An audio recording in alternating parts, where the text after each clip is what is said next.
Welcome to Habakkuk week 6, right? Yeah, 12.6. 12.6. This is the last week of the minor series. Got to do 2 hands now. Can't do it with one hand. It's like, got to do.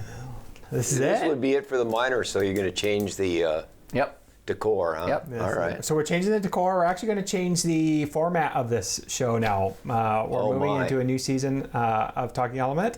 For the next series, we're going to focus on telling stories of gospel-centered community and what God has done in them and through them. And it'll be, I think, a little bit shorter episodes, but also a little bit different. So, where we are sitting down with Russ Scherer.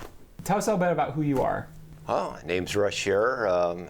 I've lived in the area my entire life, was born in Santa Maria. So did you ever leave the area, or were you just always here? I've always been here. I mean, even going to college, I ended up going to Cal Poly in San Luis Obispo and got an engineering degree, and then went out to work on rockets at Vandenberg and spent 39 years out there before I retired. So I was going to say, your sure is a salute to Titan. Did you work on the Titan? I had about 28 years on the Titan program. And what aspect did you work on? On the space shuttle system, which is where I started, I designed all the hypergolic load systems for space shuttle. Kind of kid some of the kids. I talked the company into getting the first small desktop computer. They didn't have anything like that when I started in '76. So they bought a Wang Instruments I was going to say, when you say computer. small desktop computer, is it like the size of this coffee table right here? A little smaller, But close. but close. But anyway, they opted for the extended memory in this thing. It had 64K of memory. That was it. And we designed all of the fluid systems for Space Shuttle on that computer, and I wrote most of the software to do that. Not a software engineer, but I was just trying to make life easier on myself. Russ came over and helped me fix my motorcycle. Oh, yes. So that's another interesting fact about you. You are a collector of sorts, right? I do have a lot of motorcycles, and most of them I collected were, wow, that's kind of an interesting way the Japanese or the Italians or whoever built them, that was an interesting approach to get what they wanted to get. And so a lot of them are kind of one-offs where they maybe only made them for a year or two because they were really different, and some of them didn't sell too well. But I just find it really interesting that looking at it and saying, wow, look, I was thinking a little outside the box to come up with that. Your bike's another really good example of that, of thinking outside the box for building something. So I've never actually been to your place, but do you have like a nice garage storage thing for all these? Or are they just I got 10 sheds out in my back property, I throw 5 motorcycles in each of these sheds? The latter. Okay. Has your wife ever said, pick one? No, she never has. She's an amazing woman. She is, anyone that would allow me to do that is pretty amazing. Well, cool. Well, thanks for joining us today. Much appreciated. So, Aaron, why don't you recap and tell us where we're headed? We're starting a series next week called The Songs of Ascent. And it's interesting that Habakkuk ends with talking about going on the heights, that trusting in God, following Him, leads him to the heights. The heights is the idea, it's a place on a mountain where you trust God and you can see anything coming your way. But many times it's very difficult to get up onto those heights. And so the trials that God takes us to leads us up to those places, especially when we trust Him. Now the Songs of Ascent are people going to celebrate in Jerusalem, all the different festivals as they walk up. So it's this trek to get up into the heights. And they both kind of, gel together when we get to the end of this, that trusting in God leads us to rejoicing in the midst of our troubles, not because we don't have any troubles, but it all leads to a place of the heights where God leads us. Russ, going through the message, did you have any thoughts, anything stand out to you? Just Habakkuk in general, and it's been pointed out in the messages, but my goodness, you can read that. It was done 2,600 years ago. 2,600 years ago. And I look at the world and our country today, and I think, my goodness, it's the same thing. We're headed down the chute. The country's falling into chaos. There's all this crazy stuff happening, and God, how can you allow all of this to happen? And I'm sure He's got a purpose for it. I'm not exactly sure how He's going to pull it all out. Or Neither was Habakkuk. Neither was Habakkuk. But it's very good even for today.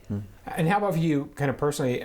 So we're at the end of Habakkuk. We're at the tail end of this story, and seeing that kind of all culminate into the heights. How has God brought you to that place of the gospel, of understanding who God is and what He has done and is doing?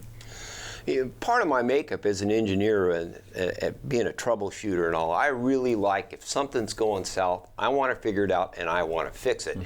And it was pretty frustrating a lot of times in real life. It's stuff you don't have any control over and you really can't fix. And learning to trust God through all of that. And I've seen, I'm 67 years old, I've been around long enough to see where God has worked things out. And so as I trust Him more for that, it's taken such a load off of, I don't need to worry about this, I don't need to worry about that.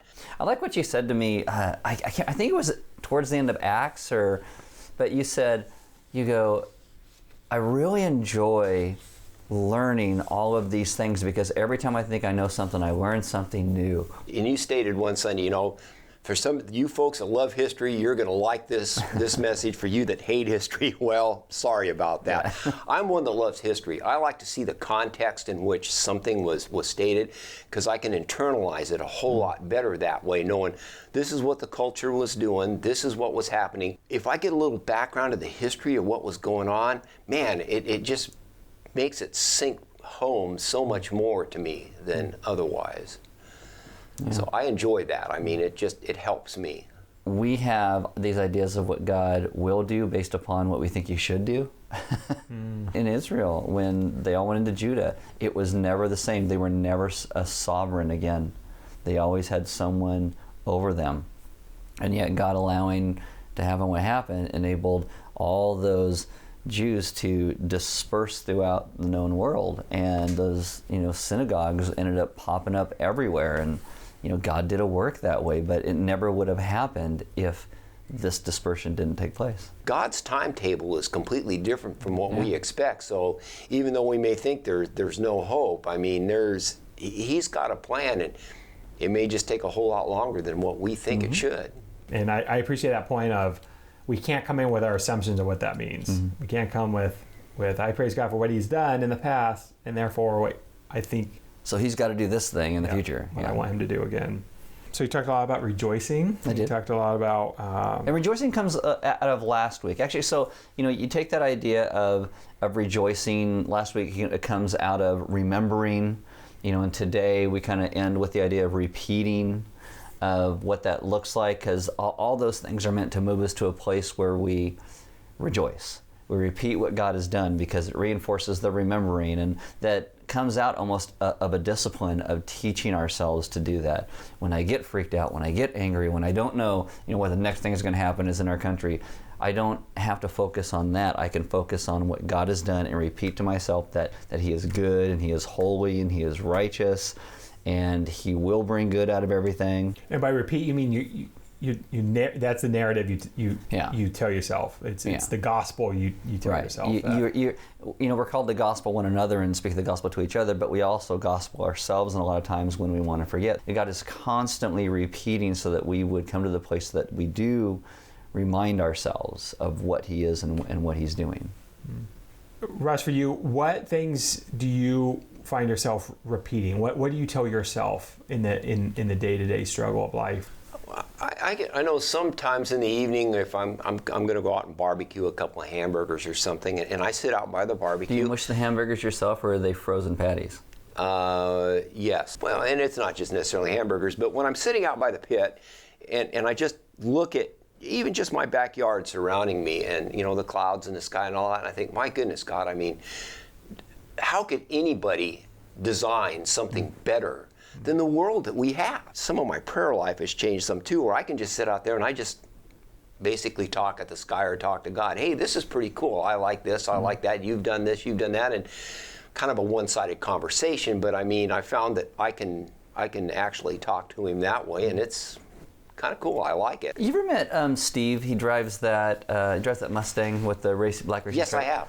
Same thing. He talks about how he came to trust in Jesus.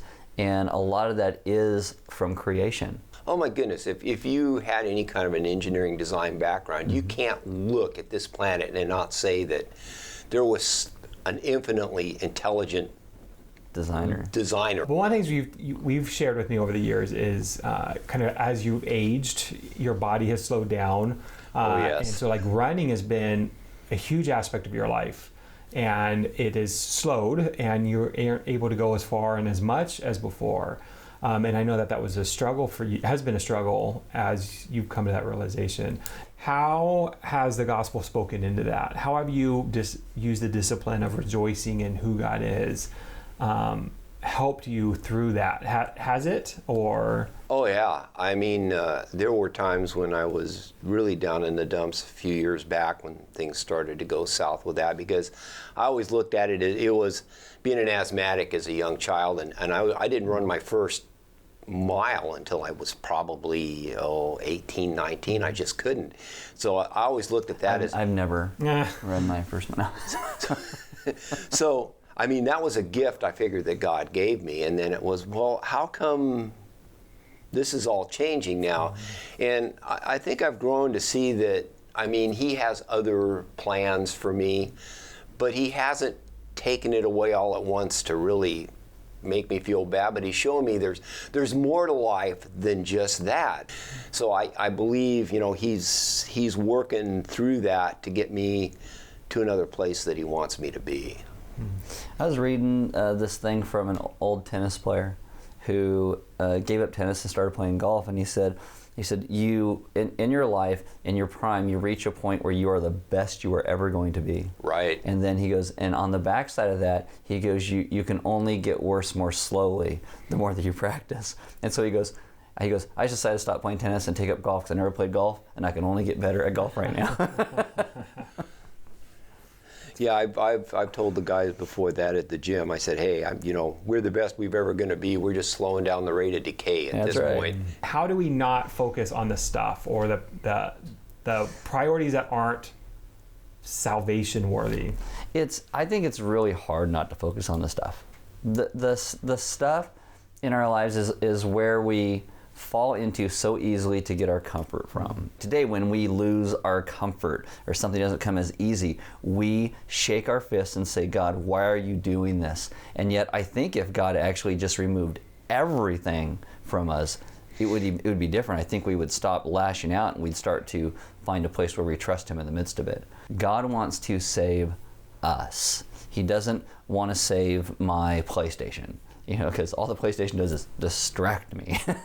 He doesn't want to save our frozen hamburgers or our barbecue pits. He wants to save us. Now, hamburgers and barbecue pits are great gifts that I think can teach us to worship him for his goodness to us, but many times we take those gifts for granted. And so I think there are times where God removes our stuff in order to help us to understand better our salvation. And so this comes back to having that discipline of remembering who God is, renewing that sense to ourselves. And the discipline isn't, I've got to do this thing or God's going to take this away. I don't think that God's punitive like that. I just think that the discipline is a way for us to remain a thankful people. It's the savoring, the treasuring of who God is.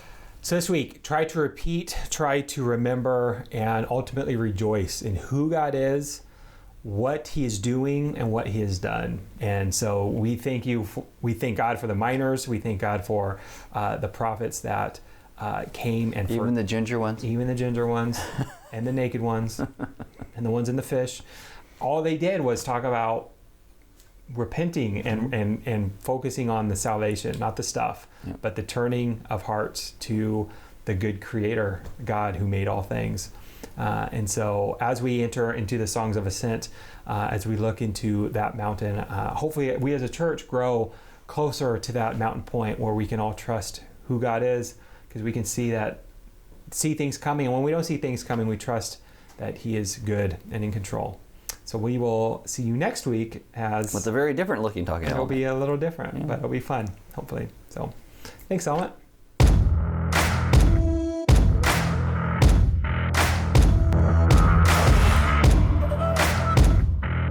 Maybe we can tell people after this is over, if you If you can give us the right amount of peanuts in here, we'll give you the peanuts and the Baby Ruths. Oh, gee. Sounds like a lot of work. Yay. That means we got to count them. That's right. Never mind. If you just say you want them, we'll give it to you. You can find them in the dumpster after today.